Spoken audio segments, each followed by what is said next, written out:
नमस्कार, आप देख रहे हैं 9 की 9 खबर और मैं हूं आपके साथ विभा उपाध्याय। कोरोना जानलेवा रफ्तार अख्तियार कर चुका है। आंकड़े कोहराम की तस्वीर को बयां कर रहे हैं। अस्पतालों में बेड की कमी हो रही है, ऑक्सीजन कम पड़ने लगे हैं। सरकार और प्रशासन कोरोना को काबू में करने के लिए पूरी तरह से अलर्ट है, लेकिन ये तभी संभव है जब हम और आप सतर्क रहें। आवश्यक सूचना, कोरोना की दूसरी लहर बेहद तेज हो चुकी है। संक्रमितों की संख्या में लगातार बढ़ोतरी से स्थिति भयावह होती जा रही है। अपने दूसरे अटैक में कोरोना लोगों पर जानलेवा प्रहार कर रहा है और बिहार हो या झारखंड, कोरोना से मरने वाले मरीजों का आंकड़ा लगातार बढ़ रहा है। सरकार अलर्ट है। लोगों से लगातार अपील की जा रही है कि वो कोविड प्रोटोकॉल का पालन करें, जिससे कि कोरोना की तेज रफ्तार पर ब्रेक लगाई जा सके। लेकिन अभी भी कई जगहों से लापरवाही की तस्वीर सामने आ रही है। न्यूज़ 18 एक बार फिर आपसे अपील करता है कि नियमों का पालन करें, भीड़ भाड़ से बचें, उन्हें जागरूक करें जो लापरवाही बरत रहे हैं, क्योंकि जान है तो जहान है। और कोरोना को लेकर देखिए पिछले 24 घंटे में क्या हालात बने, इसकी जानकारी आप तक हम पहुंचाते चले। कोरोना संक्रमण की भयावह रफ्तार देखिए इस वक्त सामने आती हुई, जिसमें 24 घंटे में देश में 2,16,642 नए केसेस सामने आ चुके हैं। भारत में 24 घंटे में कोरोना से 1,182 मरीजों की मौत हो चुकी है। बिहार की बात कर लें तो 24 घंटे में कोरोना के 6,133 नए मामले हैं। वहीं बिहार में 24 घंटे में 24 मरीजों की कोरोना की वजह से जान चली गई है। झारखंड के आंकड़ों पर जरा गौर कीजिए। 24 घंटे में 3,480 नए केसेस आ गए। वहीं इन्हीं 24 घंटे में 28 मरीजों ने अपनी जान गंवा दी।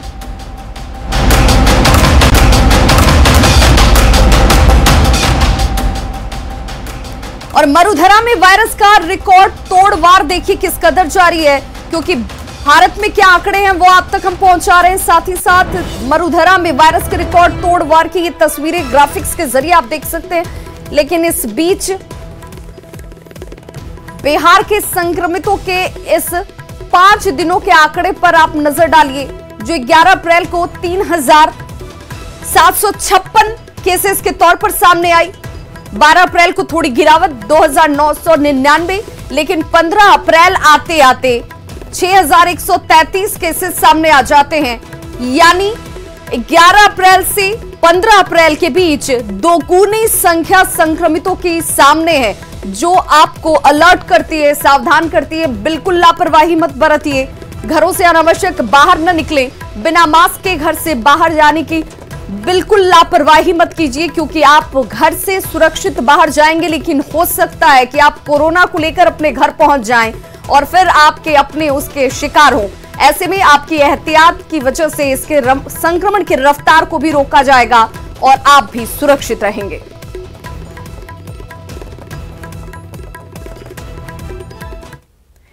तो देखिए लगातार देश में हर जगह किस तरीके से हालात जो हैं वो भयावह होते नजर आते हैं। और इस बीच बड़ी खबर बक्सर से आ रही है। बक्सर जवाहर नवोदय विद्यालय में 27 कोरोना पॉजिटिव मरीज मिले हैं। इसमें छात्र और शिक्षक दोनों ही शामिल हैं। जवाहर नवोदय विद्यालय से ये बड़ी खबर इस वक्त बक्सर से सामने आती हुई 27 लोगों की रिपोर्ट जो है वो पॉजिटिव पाई गई है, जिनमें छात्र और शिक्षक दोनों ही शामिल हैं। नवोदय विद्यालय के हॉस्टल में रह रहे 3 शिक्षक पॉजिटिव हुए हैं। इसके बाद उनके संपर्क में आने वाले लोगों की जब जांच कराई जाती है तो ये आंकड़े बढ़कर 27 तक पहुंच गए। सभी मरीजों को स्कूल में ही क्वारंटीन किया गया है और सबका इलाज इस वक्त वहीं पर जारी है। और सहयोगी पुष्पराज हमारे साथ इस वक्त ज्यादा जानकारी के साथ फोन लाइन पर जुड़ गए हैं। पुष्पराज, फिलहाल किस तरह के एहतियाती कदम बक्सर में और इस नवोदय विद्यालय में उठाए जा रहे हैं, और क्या इन लोगों के साथ जितने लोग संपर्क में आए सभी की जांच संभव हो पाई है? निश्चित रूप से विभाग जो 3 शिक्षक पहले कोरोना पॉजिटिव पाए गए थे, जिला प्रशासन के द्वारा नवोदय विद्यालय में टीम भेजी गई थी और 3 शिक्षक पॉजिटिव पाए जाने के बाद उन शिक्षकों के संपर्क में जो भी छात्र और छात्राएं आई थी, सबका वहाँ मेडिकल कोरोना चेकअप किया गया, जिसमें आपको बता दें कि 27 मिलाकर के जो आंकड़े आए हैं वो शिक्षक और छात्र छात्री, जिसमें 3 छात्राएं भी शामिल हैं, वो भी पॉजिटिव पाई गई हैं। इन सभी को विद्यालय परिसर का जो छात्रावास है वहां क्वारंटाइन किया गया और इस पूरे मामले को बक्सर डीएम ने काफी गंभीरता से लिया है। वो खुद नवोदय विद्यालय पहुंचकर मेडिकल टीम के साथ पूरी स्थिति का जायजा ले रहे हैं। जी विवाह पुष्पराज, ऐसे में सवाल ये उठता है कि इन 3 शिक्षकों के साथ जितने स्टूडेंट संपर्क में आए उनकी जांच तो की गई, लेकिन ये भी संभव है कि इन तीनों शिक्षकों से इस नवोदय विद्यालय के तमाम दूसरे शिक्षक संपर्क में आए हों, दूसरे स्टाफ संपर्क में आए हों। क्या ये जांच की प्रक्रिया का दायरा इस वक्त बढ़ रहा है? निश्चित तौर पर जिला सूचना जनसंपर्क पदाधिकारी का कहना है कि पूरे विद्यालय को जांच कराया गया है, जो भी वहां पर शिक्षक हैं या फिर जो कर्मचारी काम करते हैं, क्योंकि नवोदय विद्यालय का जो परिसर है वो आवासीय होता है, वहां पढ़ाई होती है और जो भी छात्र छात्राएं होते हैं या शिक्षक होते हैं, कर्मचारी होते हैं, सभी की रहने की व्यवस्था भीतर होती है। तो कुल मिलाकर पूरा जो परिसर है जवाहर नवोदय विद्यालय का, वहां पर छिड़काव किया गया है। वहां मेडिकल की एक विशेष टीम बक्सर जिला पदाधिकारी के नेतृत्व में भेजी गई है और पूरा परिसर को वहां छिड़काव किया जा रहा है और एक एक कर्मचारी नीचे के स्तर से हो या फिर वो वहां के शिक्षक हो, सभी की कोविड-19 वहां जांच फिलहाल और भी कराई जा रही है। लेकिन जो लोग पॉजिटिव हुए हैं उन सब की इलाज की व्यवस्था जो विद्यालय का परिसर है वही भीतर में किया गया है। जी चलिए, बहुत बहुत शुक्रिया पुष्पराज इस तमाम जानकारी की। दानापुर में ऑक्सीजन की कमी की वजह से सगुना के अस्पताल में मरीजों को अब एडमिट नहीं लिया जा रहा। कोविड के एक मरीज को जब यहां के हाईटेक और समाय अस्पताल में लाया गया तो प्रबंधन ने इस मरीज को एडमिट करने से ही इनकार कर दिया। अस्पतालों में ऑक्सीजन नहीं है, ये प्रबंधन की तरफ से कहा जा रहा है। न तो उनके पास बेड की अवेलेबिलिटी है और न ही ऑक्सीजन की, लिहाजा मरीज के परिजनों को अब ये साफ कह दिया गया है कि आप अपने मरीज को लेकर सरकारी अस्पतालों का रुख कर लीजिए या अन्य किसी दूसरे अस्पताल चले जाइए, क्योंकि यहाँ पर इंतजामात नहीं है। किसी और अस्पताल में मरीज को ले जाना बेहतर होगा। आपको ये भी बताते चलें कि ज्यादातर अस्पतालों में ऑक्सीजन की कमी की बात कही जा रही है, जिससे मरीजों की परेशानी बढ़ गई है। यहाँ ऑक्सीजन मतलब इनको कोविड-19 हो गया है। कोविड-19 हो गया, ये 6 तारीख को यहाँ पर एडमिट हुए। उस दिन से यहाँ इलाज चल रहा था। आज ये बोल रहे हैं कि आपका ये इन्वेलेटर नहीं है मेरे पास, इसलिए आप पेशेंट को लेके जाइए कहीं और एडमिट कीजिए, मेरे पास सुविधा नहीं है। सिलेंडर मतलब नहीं है, सिलेंडर भी नहीं है और प्लस ये भी नहीं है, क्या कहते हैं, ऑक्सीजन भी नहीं के पास है, इन्वेलेटर भी नहीं है, क्या बोलते हैं, वेंटिलेशन भी नहीं है। बहुत ही वर्स्ट स्थिति है सर। सिलेंडर की प्रॉपर सप्लाई नहीं होने के चलते हम लोग विवश हैं। मरीज को सारे इन्फॉर्म कर रहे हैं कि आप अन्यत्र जहाँ भी गवर्नमेंट हॉस्पिटल में या दूसरे हॉस्पिटल में आपको व्यवस्था मिले आप शिफ्ट हो जाएं, क्योंकि हमारे पास सिलेंडर की स्कार्सिटी है। हमारे वेंडर जो हैं उसने हाथ खड़ा कर रखा है ताकि हम आपको सप्लाई नहीं दे पा रहे हैं।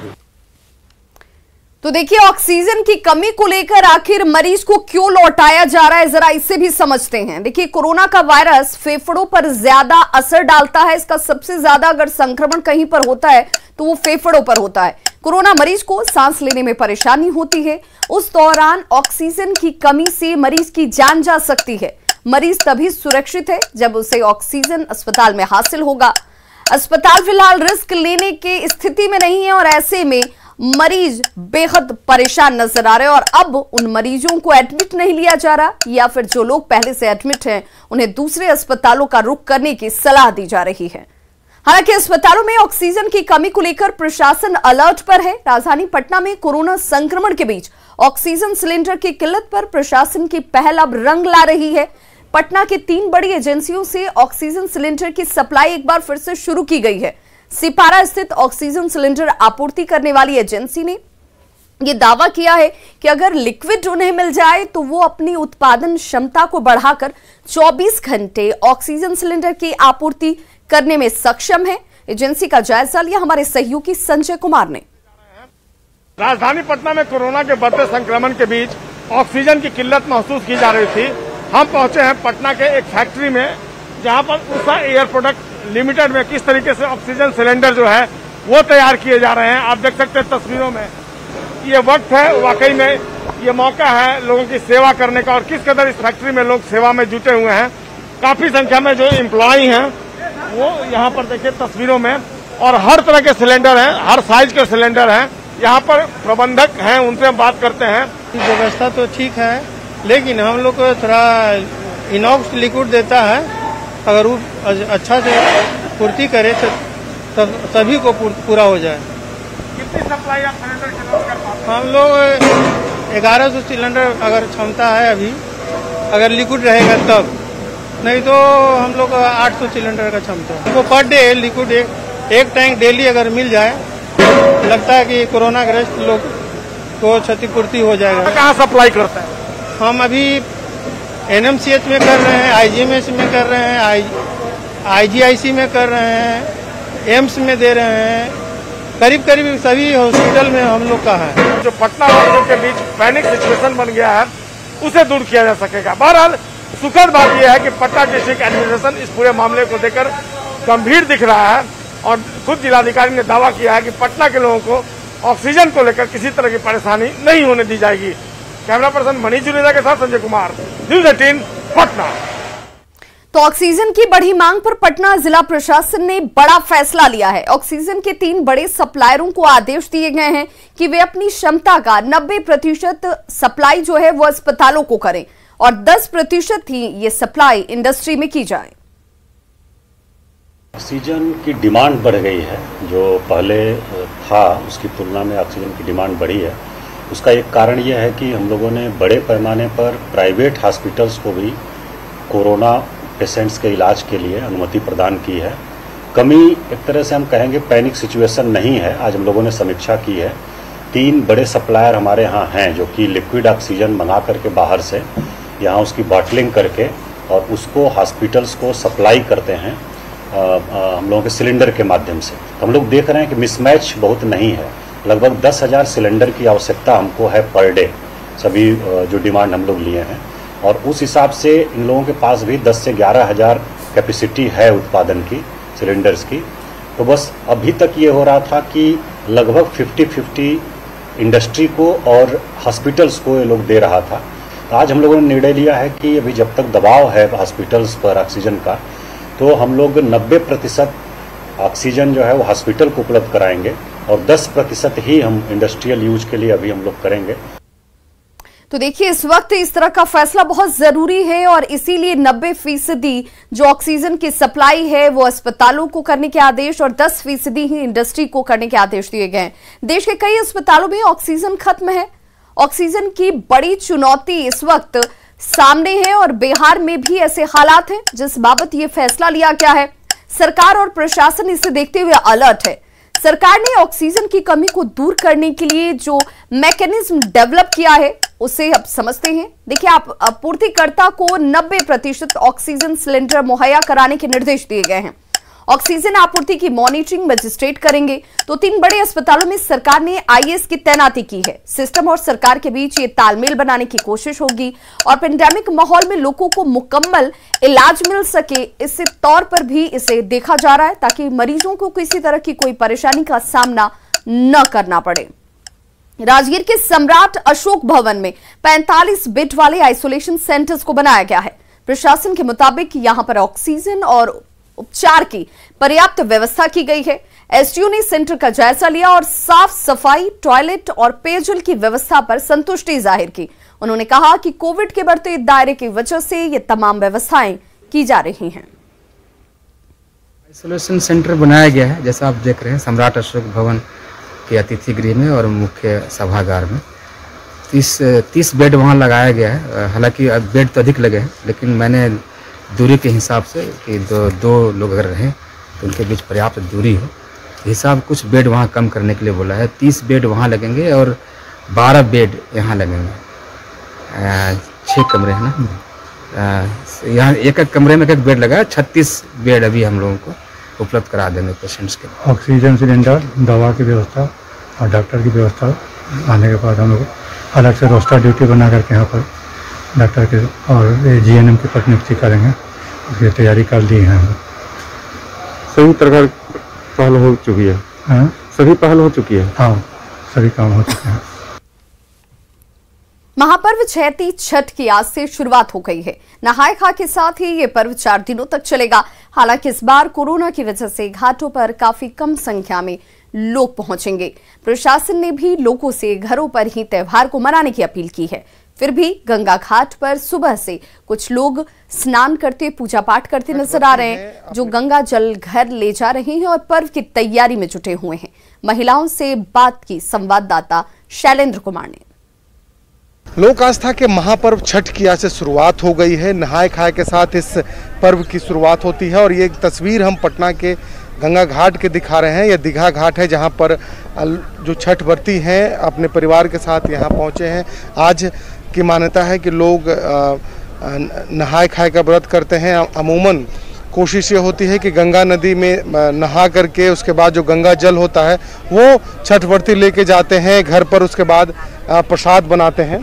देखिए यहाँ पर कई छठ व्रती हैं जो गंगा स्नान कर रही हैं। कुछ लोगों ने स्नान करके यहाँ से अब वो जा भी रही हैं अपने साथ गंगा जल लेकर के। कुछ छठ व्रती यहाँ पर हैं हमारे साथ, उन लोगों से हम बात करते हैं। आसपास में यहाँ पर रहती हैं? आसपास में रहते हैं। छठ पूजा आप ही कर रही हैं? हाँ, हम 2 घर आदमी कर रहे हैं।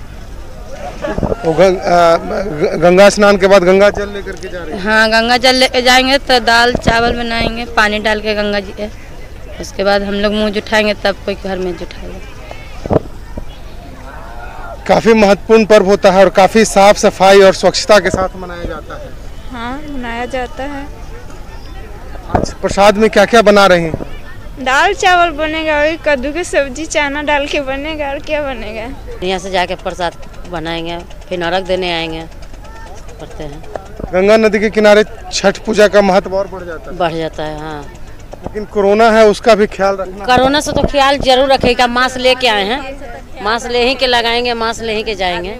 कोरोना का संक्रमण बढ़ रहा है तो कहीं न कहीं जो छठ व्रती हैं वो भी ये मानती हैं कि कोरोना का ख्याल रखना होगा और खास तौर पर आज से नहाए खाए से छठ पूजा की आज से शुरुआत हो चुकी है और छठ व्रती गंगा स्नान करके गंगा जल लेके अपने घर जा रही हैं जहां वो आज नहाए खाए का प्रसाद बनाएंगी। शैलेंद्र, न्यूज़ 18 पटना। कोरोना संक्रमण की रफ्तार झारखंड में भी बेहद तेज हो गई है। पिछले 5 दिनों की अगर बात की जाए तो तारीख दर तारीख आप तक हम वो आंकड़े पहुंचाने जा रहे हैं। इन आंकड़ों के जरिए आप समझ सकते हैं कि किस कदर यहां पर रफ्तार पकड़ती हुई कोरोना संक्रमण की 11 अप्रैल को जो संख्या 2296 थी वो 12 अप्रैल को 2366 होती है और हर बढ़ती तारीख के साथ इसकी संख्या बढ़ती चली जा रही है। 13 अप्रैल को 2844, 14 अप्रैल आते आते ये 3198 हो जाती है और 15 अप्रैल को अब तक का सबसे ज्यादा रिकॉर्ड किया गया है संक्रमण का 3480। और ऐसे में आपको ये भी बताते चले कि पिछले 24 घंटे में झारखंड में कोरोना संक्रमण की वजह से 28 मरीजों ने अपनी जान भी गंवा दी है। तो देखिए, कोरोना संक्रमण की तेज रफ्तार को देखते हुए बार बार लोगों से ये अपील की जा रही है कि वो सतर्क रहें, क्योंकि सतर्क रहना बेहद जरूरी है। और ये क्यों जरूरी है जरा इसे भी समझिए। लगातार संक्रमित मरीजों की संख्या जो है वो बढ़ रही है। अस्पताल में बेड कम पड़ने लगे हैं, संसाधनों की अस्पताल में कमी है, अस्पताल के कर्मचारी भी खुद संक्रमित हो रहे हैं। सतर्क रहेंगे तो कोरोना का संक्रमण जो है वो कम और उसकी रफ्तार धीमी पड़ेगी। और इस वक्त बड़ी खबर आ रही है, सीबीआई के पूर्व डायरेक्टर का निधन हो गया। ये बड़ी खबर इस वक्त सामने आती हुई, जिसमें सीबीआई के पूर्व डायरेक्टर के निधन से जुड़ी हुई ये बड़ी खबर सामने आ रही है। सीबीआई के पूर्व निदेशक रंजीत सिन्हा का निधन हो गया है। बिहार के रहने वाले थे रंजीत सिन्हा, जिनके निधन की खबर इस वक्त सामने आ रही है।